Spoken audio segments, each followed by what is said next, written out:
We're concluding our series this week, just simply entitled Go. And we've been talking about this call of how we're all called in different ways to go. There's this always, our God is a sending God. And that is so essential to talk about and to wrestle with as we try to figure out this year what it means to be salt and light for you in your life, for us as a church community. And so we conclude that today, and we're going to move next week. You can see in your bulletin, we're moving into a series in Lent where we're going to walk through the book of Hebrews. So we'll be kind of taking a strong change, but we'll still be focusing on God's call to us and looking at who Christ is and who Jesus is through the book of Hebrews next week, and I'm excited for that to begin. But this week we're gonna wrap up a few things. We're also going to look at a story that I don't think many of us have probably taken a close look at, and so we're going to explore a lot of things and finish talking about what this means to be called to go. And it's a longer story. It's from the book of 2 Kings, and we read verses 1 through 19, and I invite you to follow along on the screen or open up your Bible, which is in your pew, or to get it on your device or tablet. And listen to these words from the book that we love. Now Naaman was commander of the army of the king of Aram. He was a great man in the sight of his master and highly regarded because through him the Lord had given victory to Aram. He was a valiant soldier, but he had leprosy. Now bands of raiders from Aram had gone out and had taken captive a young girl from Israel, and she served Naaman's wife. She said to her mistress, "If only my master would see the prophet who is in Samaria, he would cure him of his leprosy." Naaman went to his master and told him what the girl from Israel had said. "By all means, go," the king of Aram replied. "I will send a letter to the king of Israel." So Naaman left, taking with him 10 talents of silver, 6,000 shekels of gold, and 10 sets of clothing. If you don't know how much that is, it's a lot. The letter that he took to the king of Israel read, "With this letter I am sending my servant Naaman to you, so that you may cure him of his leprosy." As soon as the king of Israel read the letter, he tore his robes and said, "Am I God? Can I kill and bring back to life? Why does this fellow send someone to me to be cured of his leprosy? See how he is trying to pick a quarrel with me." When Elisha, the man of God, heard that the king of Israel had torn his robes, he sent him this message: "Why have you torn your robes? Have the man come to me, and he will know that there is a prophet in Israel." So Naaman went with his horses and chariots and stopped at the door of Elijah's house. Elisha sent a messenger to say to him, "Go, wash yourself 7 times in the Jordan, and your flesh will be restored, and you will be cleansed."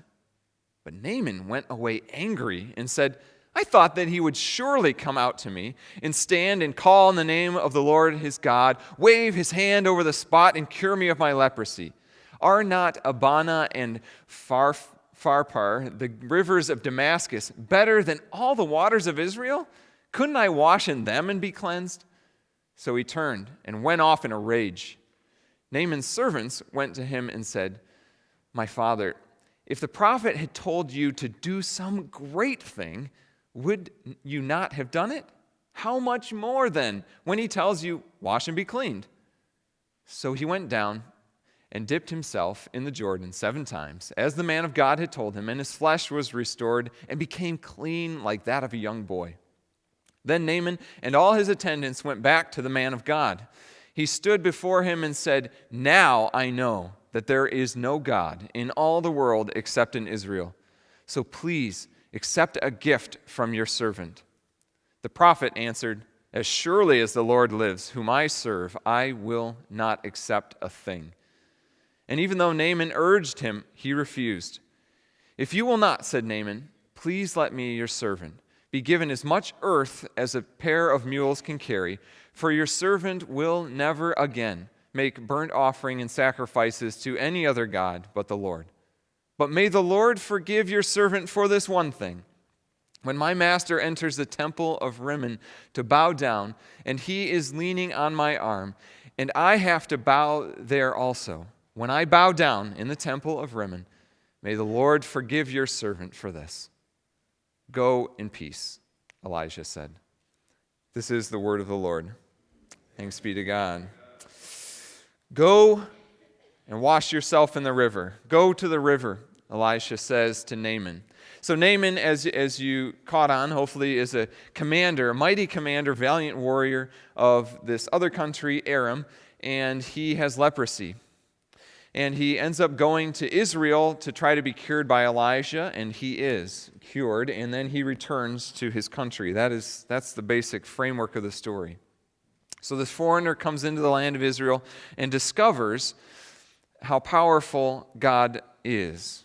And so we are all called to go. That's what we've been talking about in this series. We're all called to go. We all have some purpose. We all have some thing that God has for us. And sometimes that's right in front of us. Sometimes that's maybe far away. And so we know that, right? We know, okay, if we're a Christian, we're called to go. We're called to try to be God's hands and feet. We're called to proclaim the gospel, however we might phrase it. We know that. But do we? Do we really know that? When we look at this story, I think we often underestimate the importance of actually going.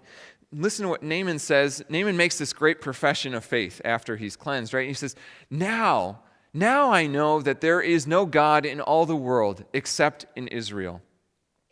And here's the incredible thing to me that I want you to notice. Did he come to that conclusion? Did he make his profession of faith before or after he obeyed the command to go? It was after. But isn't that totally backwards of how we most of the time think about how faith and our life and our journey of faith works? You need to believe and you need to think about it and you need to come to it in your heart, and then you will have enough courage, or then you will hear a call to go. But that's not what this story shows at all. And in fact, he emphasizes it by saying, now at this point, now that I have experienced this healing of God, the power of God, Now I understand. Now I believe. There's this really challenging quote from a great teacher that some of you have probably heard of, Dietrich Bonhoeffer. He's a German man and was famous in the 1930s for what he did in opposing Hitler and standing up in his home country. In fact, his testimony, as some of you may know, his life went that he escaped, and well, not really escaped, but he came over to the United States and taught, and he eventually had a pretty comfortable life as a seminary and college professor and wrote books. And he then sensed the call to actually go back and was eventually killed by the Nazis for his work opposing them.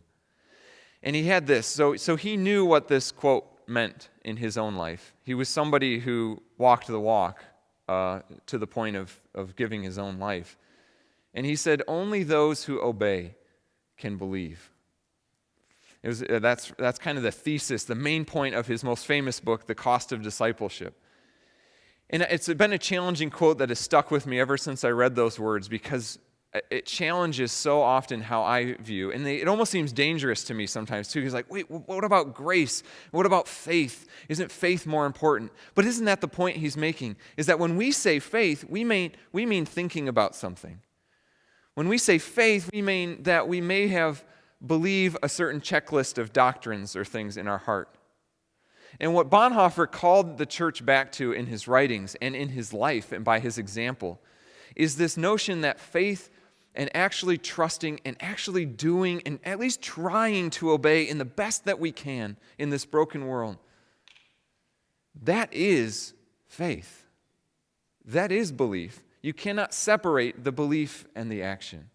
We live out our beliefs in our life. And this is hard. And obedience is a word I understand, and we'll come back to this at the end.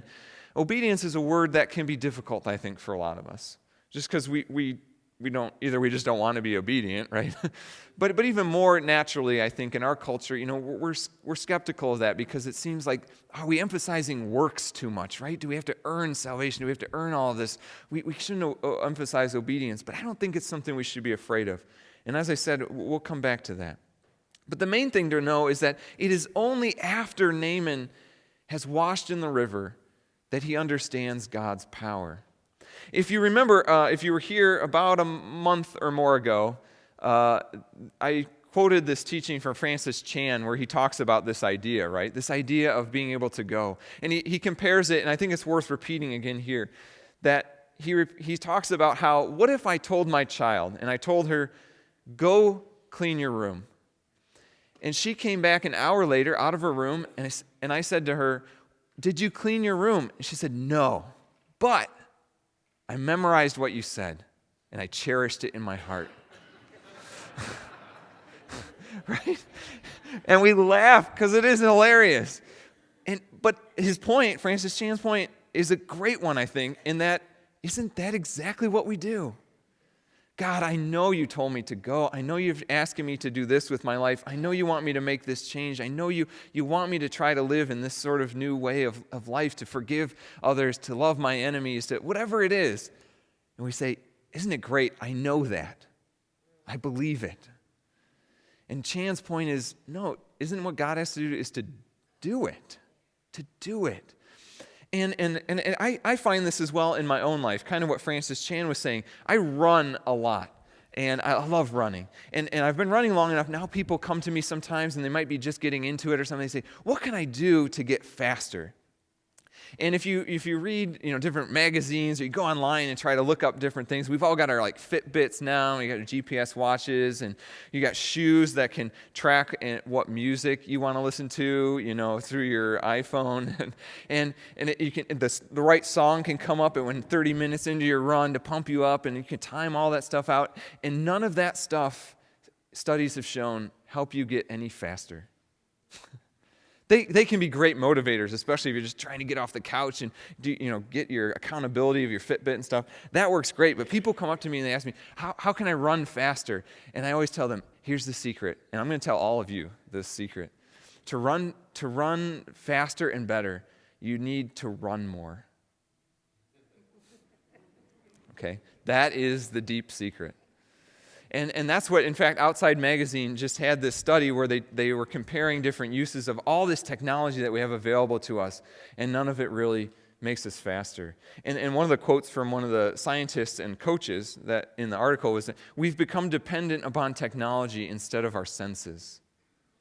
And if you watch a little kid try to run faster, they think they can do it by just willing themselves to do it. If I just believe in my heart enough, right? And this is not to squash anybody's dreams out there, right? You can be whatever you want in life. Well, it doesn't work if you just think harder or just try harder. You have to go and do it. You have to practice it. You have to try to live it. And you have to get into the mess of all of that stuff. And so it's the same way in our journey of faith as well. And I experienced this in my own life as well. I am what you could generously call an overthinker. And I've been wrestling with that, especially in this last year a lot. I've been doing a lot of self-work and looking inside myself. What is that? And I've had a lot of good advice given to me that says, that thinking is wonderful. Believing something in your heart is wonderful, but it can't replace the beauty of making a decision, of being active, of being full of trust. And trust is that word for faith that so often, and pastors like me love that, right? We're trying to break this mold that we have where we disconnect our belief and our faith. And so what that word in there that helps us so much is trust. Because trust means that you have to act in order to have trust. And so Naaman must go to believe and embrace the power of God. He must first go and be washed in the river. And it's so often, I think, we stall, right? We make lots of excuses. Well, I can't pray for 30 minutes every day. I'm not a monk or something. I don't have that attention span. I don't talk to my neighbors about Jesus. I'm not an evangelist. I don't lead a class at Calvary. I'm not a Bible scholar. I don't pray with my friend who's dying. That's the pastor's job. No, no, no.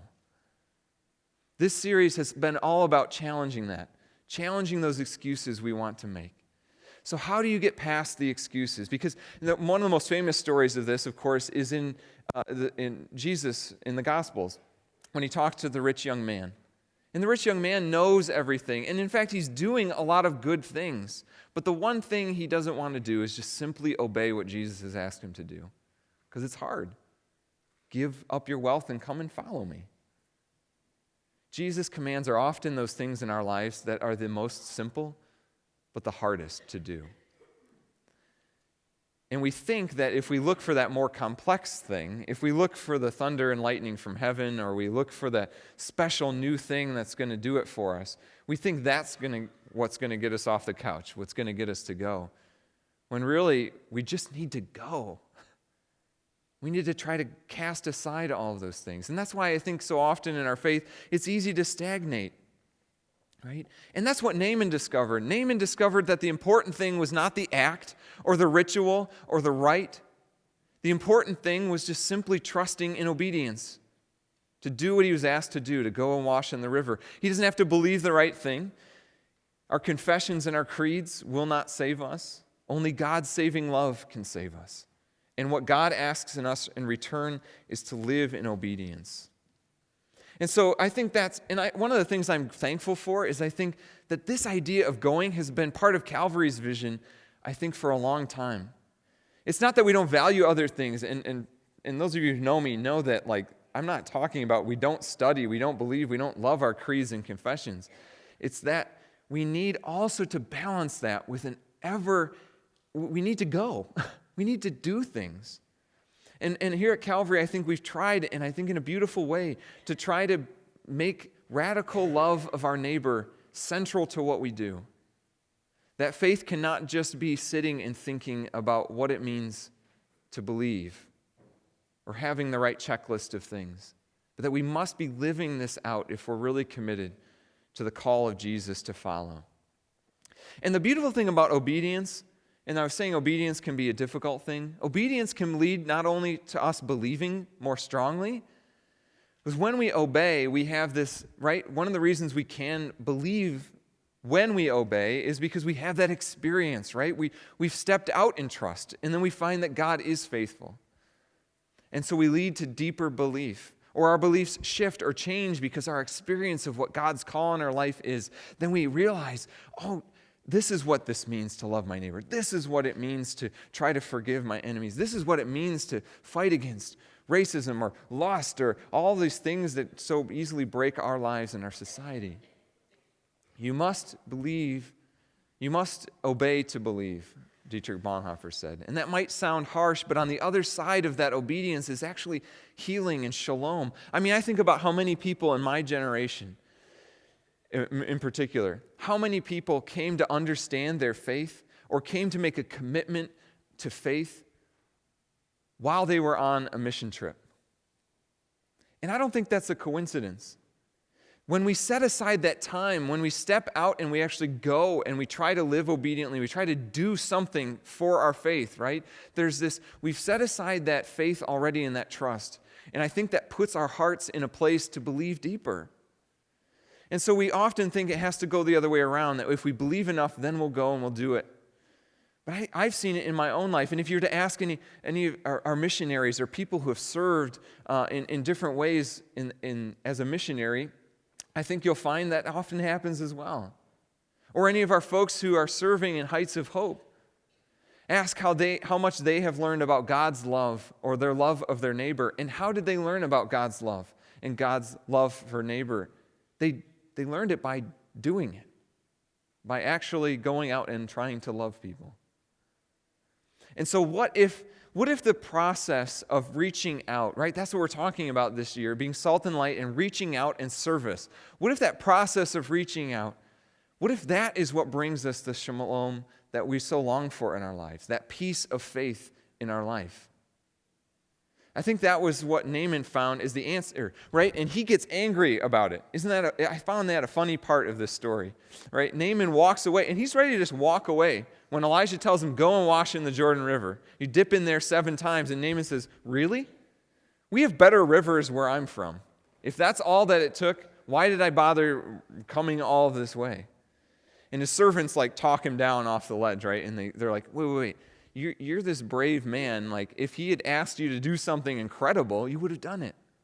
So why was Naaman so angry? Well, he was angry because he was looking for something more impressive, something more complicated, right? Just like we were talking about a minute ago. He didn't understand that all it takes is this simple faith and obedience, this simple trust. There's probably another thing going on here that a lot of us struggle with, is that he wants to earn it. The complexity of that, if God asked him to do something really hard to be healed, it would make more sense, because then he could justify it. I did this incredible thing, and now I am healed. But instead, all it was go and wash in this boring old river. Dip yourself in there, and that's all you need to do. So his pride is on the line. But in obedience to God and in faith in God, there's no room for that kind of pride. And so that's all Naaman has, right? All Naaman has is just trust. Before he goes and dips in the river, he's not really sure. He's willing to trust in this God of Israel, but he doesn't necessarily believe, as we might say, in the God of Israel. Believing goes beyond thinking and knowing for him. And isn't it interesting that even his trust in God to go in the river and be healed, even that trust is not some great compliment to him. It's not because he had some amazing trust and therefore he was healed. No, he was doing it out of a sense of desperation. And I think a lot of us can relate to that as well. That we don't just go, we don't just respond to God in obedience always just because we have such great faith. We sometimes just go because we feel that we need to. We're desperate. And sometimes that's all that Jesus really wants from a disciple. That basic trust. That basic trust. So we seek healing. We seek this in success. We seek it in earning it and believing the right things and having the security in our lives. But Naaman finds out that he doesn't need a fancy system. He doesn't need all of these rites and rituals. He needs to seek healing in the right place, and he does that. And now he needs to trust right at the end. Then he tries to pay Elisha to give him some sort of payment. And the next lesson he needs to learn is that this trust, that this healing, it does not come with a price. There's no special ritual, there's no payment, there's no strings attached to the grace of God. And then he gets it. And we know he gets it because he goes back home as a changed person, with a transformed life. And we know this because he asks Elijah, he says, fine, you won't accept payment, but at least let me take a bunch of dirt, which seems really weird, right? He's just going to haul a bunch of dirt back. But what that symbolizes for him is, this is the land that I came to, of the God of Israel. And it's this God that I'm going to worship. The dirt symbolizes how he is going to carry this faith now, this trust that he has everywhere he goes and back into his homeland, where people are not worshiping the God of Israel. And we know he's transformed because he's thinking critically about this. He goes and he grabs the dirt, and he's even anticipating the things that are going to be really difficult for him. And he mentions that, right, to Elijah. He says, please forgive me for this one thing. I see it already. I trust this God of Israel, but I know that in my work and in my role in my country back home, I go into the God, this temple of this other God. And when the king bows to worship him, he's holding on to my arm. I'm going to have to bow too, right? And Elijah, amazingly, and I've always been amazed by this when I read this story, Elijah just says, all right, go in peace. Because I'm thinking, wait, he shouldn't even be going into the temple. He shouldn't be doing this stuff. But I think Elijah understands that the beautiful thing that Naaman has developed in himself already is this critical thinking of, he can see how he needs to carry God with him, and he can see the challenges to his faith that are going to come. And he's ready to handle those. He's ready to face those. He understands how to think critically about his work, about his culture, about his life, and how God is starting to transform all of that. And so Elijah, I don't think, needs to send him off with a whole new list of rules. Oh, this is how you need to live back home in your country. Because he knows that Naaman gets it. Naaman's trust is causing him to think critically about what it means to go, what it means to be now a follower of the God of Israel in this foreign country. He is seeing his homeland is foreign now. He has been changed. And that's what happens when we go. We find that we have a transformed life because we have lived out our faith and not just thought about it. And so when we go to the river, when we see ourselves as having a mission in the world, as Naaman does, it can lead to belief, deeper belief, deeper faith. It can lead to healing. It can lead to transformation. And that's what we've really been learning throughout this whole series. What does it mean to go? Well, it means when we go, it means that God moves all the time, right? I said it at the beginning. God is a sending God. God moves all the time to call all of us everywhere. In other words, God calls us. We know that God is a God on the move. He's always asking us to go. And He's asking every one of us to go wherever we are. Everywhere. And so there's this constant sense of that we are always a people on the move. It doesn't mean we're always getting on a plane and going somewhere else, but it means we constantly have a sense of purpose, to be salt and light, to always be embracing and outreaching to our neighbors. And I think that's powerful. It's powerful partly just because, as I said, obedience is not a word we're always comfortable with, but it's also not a word, as you read through people's obedience in Scripture, obedience is not something we beat ourselves up with. It's not something to be scared of. It's not something we do just because we want to do our duty. Obedience is that God's command, Scripture says it this way, right? God's commands are not burdensome. They can lead to things like healing, transformation, and deeper belief. And so this call to go, this isn't a new law or new burden.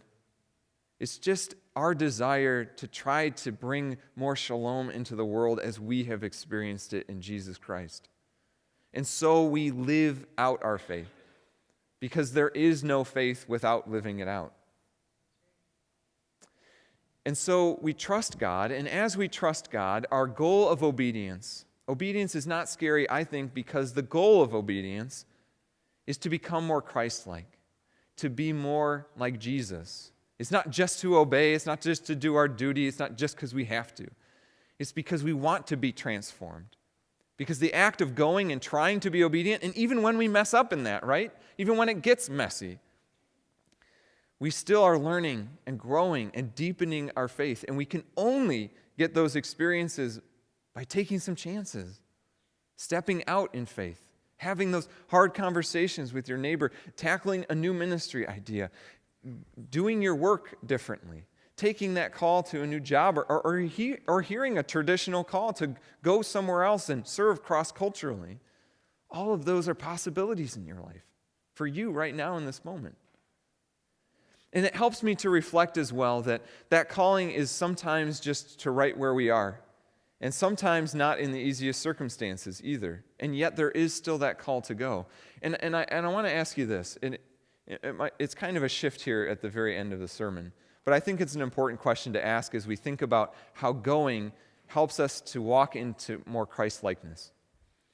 And the question is this: who is the hero of this story? There's a couple ways you could answer this. We could disagree about it, but I have a hero of this story. Naaman is really cool, and he's the center of the story, and he has a great experience, and I love how his faith, how he's transformed and goes back, but he's not the hero. Elisha does the healing, and he's really cool, but he's not the hero. The hero for me is from the beginning of the story. You may not even remember this part. It's the girl. There's an Israelite girl. The reason that Naaman goes in the first place, he doesn't hear this call to go to Israel from a voice from heaven, thunder and lightning. And he hears the call to go to the river from Elisha, but the reason he goes at all is the suggestion of his wife's servant, who's an Israelite girl. And think about this. It tells us in the story, she has been taken captive. In our modern language, we would say she is the victim of human trafficking. Ripped from her people and from her family, she is now the servant in a foreign country. And like so many of the women in Scripture, she is nameless. And yet, for me, her simple act of having the love and humanity to suggest and to know and to seek Naaman's healing in that circumstance, that's Christ-likeness. And so she was called to go in the way that she could, in the way that she had power to go to try to live out the love of God, to continue to have faith that the God of Israel was still not only with her, but would serve and would heal and would protect her master. I can't even fathom what kind of faith that might take. But I want to. And if you want to as well, if you want to experience and have that kind of love, to know what that kind of Christ-likeness might be like, there's really only one way to do it, and that is to go. To see yourself as salt and light, to see yourself as someone who is called to reach out, to love God and love your neighbor. And when we do that, incredible things happen. I really believe that. Let's pray. God, we thank you for this time, this challenge we have. We're challenged by so many things in the story. We're challenged by Naaman's coming to belief, his desperate trust in going to Israel and going to the river. We're inspired by the power that you demonstrate in healing Naaman, in that power to physically be with him and to heal him. We're challenged by this faith of this girl who, in just really ugly and a situation that we can't even really fathom, yet still somehow shows your love and your concern and still trusts in your power to heal and to transform. God, may you seal on our hearts. I know that there are people here today who are hearing your call to go. And that might be simply that they're hearing a call to work on a relationship.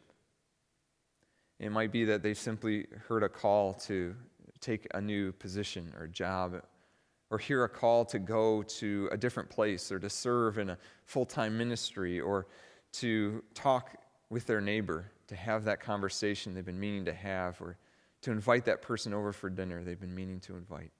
Whatever it is, God, help us to always be ready, always be willing to see the opportunities that are right in front of us to go, and help us to believe. Amen.